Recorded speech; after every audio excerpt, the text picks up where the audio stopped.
Je peux vous témoigner. Pendant tout mon célibat, je fus un pasteur pauvre, mais prêchant la sainteté. Et Dieu me disait, je te bénirai, mais quand tu vas te marier. Alors je pensais, je présumais que j'épouserais la fille d'un ministre ou j'épouserais une riche héritière. Et le jour que j'ai vu ma femme, et vous savez comment je l'ai épousée? Ben, je tardais de me marier. L'église grandissait, mais le pasteur toujours célibataire. Et tu sais, quand tu es célibataire, pasteur, des visions et des archivisions. Les sœurs entrent même dans le bureau. Dieu m'a dit, tu vas m'épouser. J'ai dit, oh, ma sœur, Dieu m'a rien dit. Tu es en train de résister.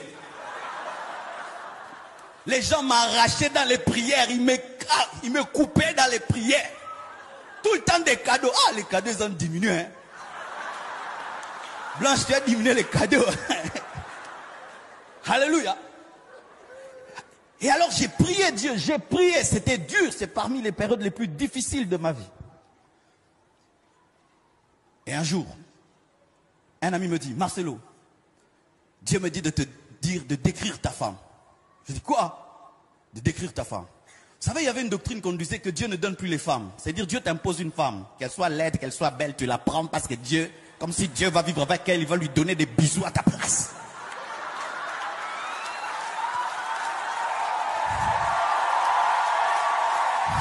Ne vous mariez jamais par prophétie. Ce n'est pas le prophète qui va vivre avec cette femme. Mariez-vous par amour. Même s'il y a la vision et la prophétie, tu dois l'aimer. Tu dois l'aimer. Vous voyez, quand je la vois là, donc je sens. I feel anointing.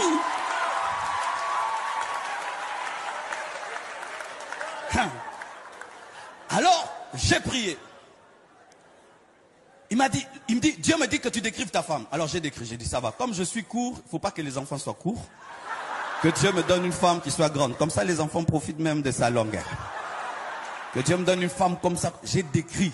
Mais c'était une femme que j'avais jamais vue. Le lendemain, je vais au bureau en train de recevoir. Pendant que je reçois, en ce temps-là, mon bureau, il était bizarre. Il n'y avait qu'une porte de sortie, pas de fenêtre. Tout le monde était devant. Ah, nous venons de loin, bien-aimés. De trop loin.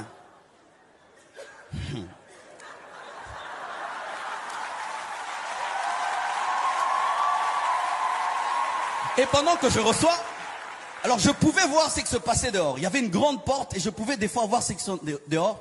Alors j'ai vu une longue jambe, un jean bleu ciel, avec des chaussures Weston Andin. Donc, pour qu'une femme puisse avoir une telle concordance, tu dois avoir un peu de classe.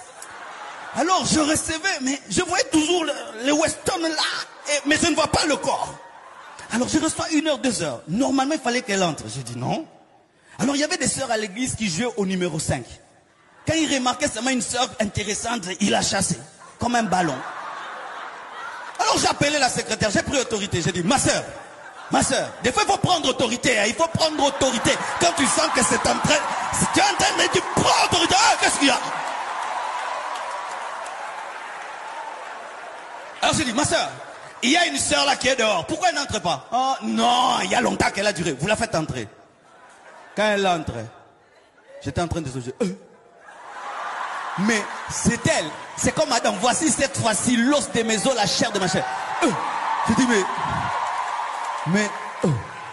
mais c'est la fille que j'ai décrite. Alors qu'elle s'assied là, elle parlait moi. Mais c'est elle. Alors me parler, Dieu l'envoie. Elle dit, Dieu m'a dit de venir te voir. Afin que je lui donne ma vie. Et que je lui donne toute ma vie et que tu m'encadres. Quel encadrement! Quel encadrement! Moi-même, j'ai fait la cure d'âme. Moi-même, délivrance. Moi-même, je l'ai baptisé. Moi-même! Donc, elle était vraiment dans... privat. Et depuis que je l'ai épousée, voyez vous-même. La prophétie s'est accomplie. Mon frère, tu es fiancé à qui? Tu es fiancé à qui? Toi qui veux te marier, tu es fiancé à qui? Les chrétiens n'épousent pas des païens. Les chrétiens n'épousent pas des païens. Lorsque tu veux épouser un païen, c'est comme un homme qui veut épouser un animal. Parce que la Bible dit que ce sont des hommes animaux. Est-ce que tu peux épouser un cochon? Est-ce que tu peux vivre avec un chien? Est-ce que tu peux vivre avec un serpent? Est-ce que tu peux vivre avec un lion? Bien-aimés, ne prenez pas à la légère le mariage. Je vous dis, ne prenez pas à la légère le mariage. Ne prenez pas à la légère le mariage. Vous voyez comment je prêche là? Elle ne m'a pas énervé, elle me donne la paix, elle me donne la joie, elle m'encourage, donc elle ne me distrait pas. Mais imagine, tu vas aller prêcher. Tu vas encore dire quoi là-bas? Derrière la chemise là ne te va pas. Mais toi, il sait que tu as dit hier. Mais vraiment, tu vas arriver là. Femmes, soyez soumises à vos maris, hein? Mais tu es en train de prêcher ta femme et à toute l'église. Si tu es fiancé et tu sens que tu as fait un mauvais choix, arrête-toi. Vaut mieux briser les fiançailles que divorcer. Vaut mieux briser les fiançailles que divorcer. Arrête-toi. Le problème, c'est que lorsque vous êtes très amoureux, vous n'entendez plus. Mais vous devenez maintenant des philosophes dans les mariages. Mais il est écrit que personne ne sépare ce que Dieu a uni. Mais Dieu ne nous avait pas unis, donc Dieu peut nous séparer, car il est écrit que...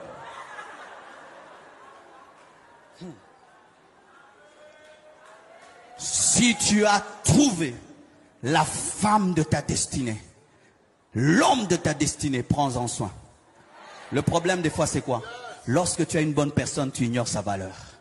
Tu ignores sa valeur. Tu penses que ce n'est pas une grâce, c'est une grâce que d'épouser un bon mari. Un mari qui ne te trompe pas. Un mari qui te montre tout son salaire. Un mari, malgré que tu vieillis, il dit que tu es la plus belle. Un mari... bien aimé, maman, tu dois faire des veillées d'adoration seulement. Oh Dieu, merci de m'avoir donné un mari pareil. En ce temps-ci, avec toutes les sœurs kamikazes.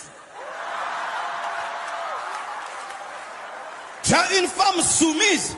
Tu dis, chaussure, elle amène la chaussure. Chaussette, elle amène la chaussette. Pantalon, elle amène le pantalon. Papa. En ce temps-ci, où les sœurs regardent les Kardashians. Mais dis, mais je suis fatigué, mais tu peux pas l'amener toute seule. Mais dis donc, mais tu m'as épousé pour être un esclave. L'émancipation de la femme, l'égalité, la parité.